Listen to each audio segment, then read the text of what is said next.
Bem-vindos ao segundo vídeo sobre as contas da SAD do Vitória Sport Clube, no qual vou analisar o balanço, que é composto pelos ativos, passivos e capitais próprios da sociedade.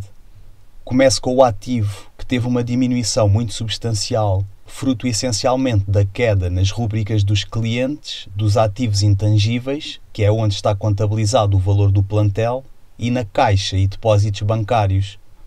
Em primeiro lugar, temos os ativos fixos tangíveis. Estes são compostos quase na totalidade pela academia, que tem ganho ainda mais peso à medida que as obras de melhoria da infraestrutura se têm materializado. Falo da construção do mini-estádio, que tem no projeto uma requalificação muito pronunciada daquele espaço. Neste quadro podemos ver quanto vale, em termos contabilísticos, o plantel do Vitória. Basta subtrair as amortizações e perdas por imparidade acumuladas à quantia bruta escriturada. Essa quantia bruta escriturada é o valor bruto de aquisição dos passes de todos os jogadores do plantel. Neste período, as aquisições foram as presentes neste segundo quadro e, em termos brutos, este ativo subiu nessa proporção. Mas para além de estranhar a não inclusão de montantes relativos a transferências de jogadores, nomeadamente do J. Silva, há um pormenor interessante no quadro do exercício transato que salta à vista.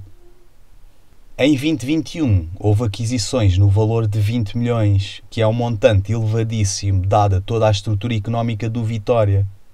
O valor do plantel mais que duplicou e vem à memória a troca de jogadores que foi negociada com o Porto. No relatório 2021 são apresentadas todas as aquisições ou renovações de passes efetuadas. O total está bem distante dos 20 milhões, mas basta somar 15 para lá chegar. E é esse número que é apresentado no mesmo relatório, aludindo às aquisições do Rafael Pereira e do Francisco Ribeiro, com a particularidade de remeter para a época de 21-22.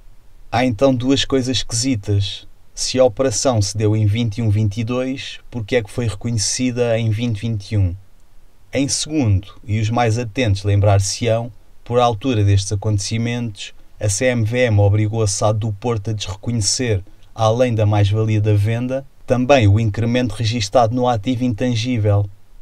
Numa nota explicativa para o caso, a SAD portista aceitou as recomendações da CMVM e até comunicou a norma contabilística que está por trás da decisão da entidade reguladora. A tal norma é aborrecida demais para a expor aqui, por isso passo já para a conclusão e de forma simples. Quando não se consegue mensurar um ativo e se troca esse ativo por outro que pelo mesmo motivo não é passível de ser mensurado, esse ativo recebido na troca tem de ser rubricado pelo valor ao qual a outra parte o tinha reconhecido. Um jogador é contabilizado pelo valor de aquisição do seu passe, com todos os encargos adicionais incluídos, mas isto não se aplica a um jogador da formação, que tem um valor residual. Esse valor residual seria o valor pelo qual, quer Porto, quer Vitória, deveriam ter contabilizado os jogadores nesta troca. Acontece que, apesar de estar constituída como SAD, a SAD do Vitória não está cotada em bolsa. Daí que talvez seja por isso que não tenha aplicado a norma. Recentemente, o Vitória contratou uma empresa de auditoria e consultoria e este último relatório já passou pelo crivo dessa empresa, ao contrário do respeitante a 2021. Os clientes representam as dívidas de clubes que compraram jogadores à SAD do Vitória. A diminuição do saldo é muito considerável, que faz suspeitar que as receitas terão sido antecipadas. A do Edwards é confirmada no relatório, mas fica a dúvida sobre o que terá acontecido com os dois jogadores vendidos ao Porto. É que a troca de jogadores, em teoria, não teria efeitos no ativo, contrabalançado pela dívida no passivo, mas os valores faturados entre os clubes originaram de facto compromissos financeiros.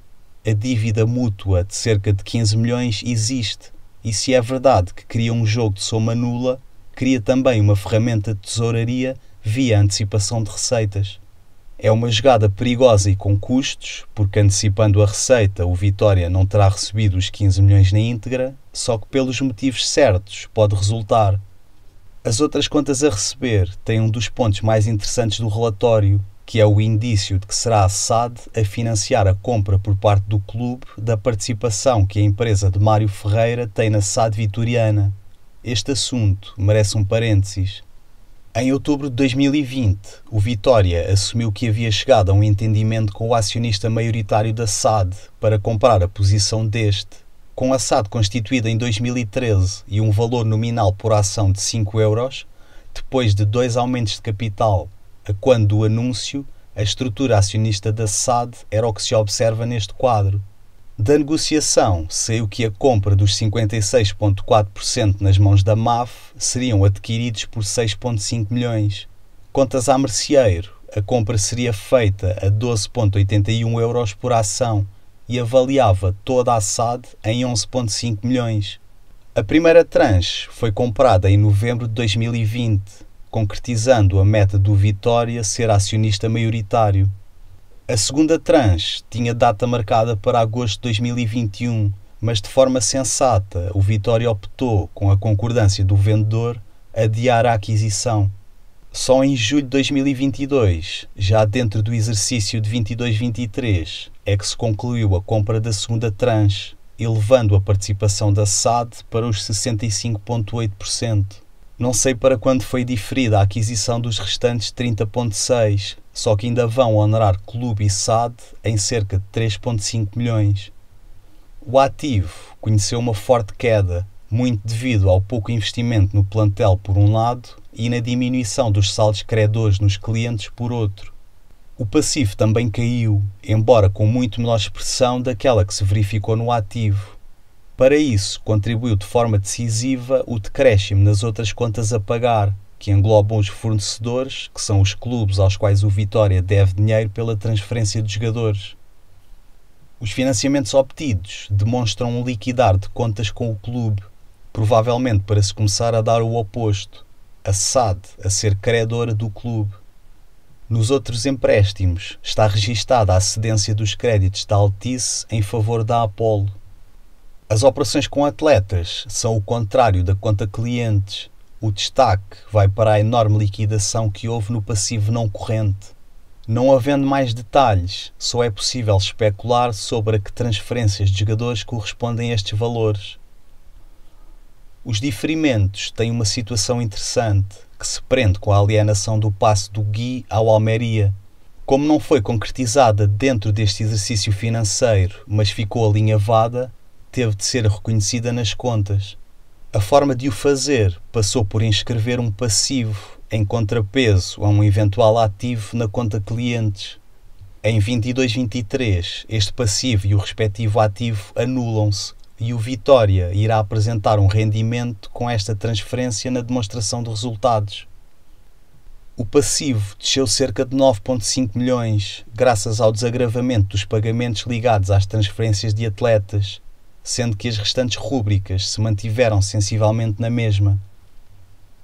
O capital próprio foi penalizado pelo prejuízo muito avultado que a SAD obteve neste exercício financeiro, mas existe um plano estratégico que está a ser implementado e que terá retorno no curto prazo. Este vídeo fica por aqui. Se gostam deste tipo de conteúdo, não se esqueçam de subscrever o canal. Até para a semana e um bom ano para todos.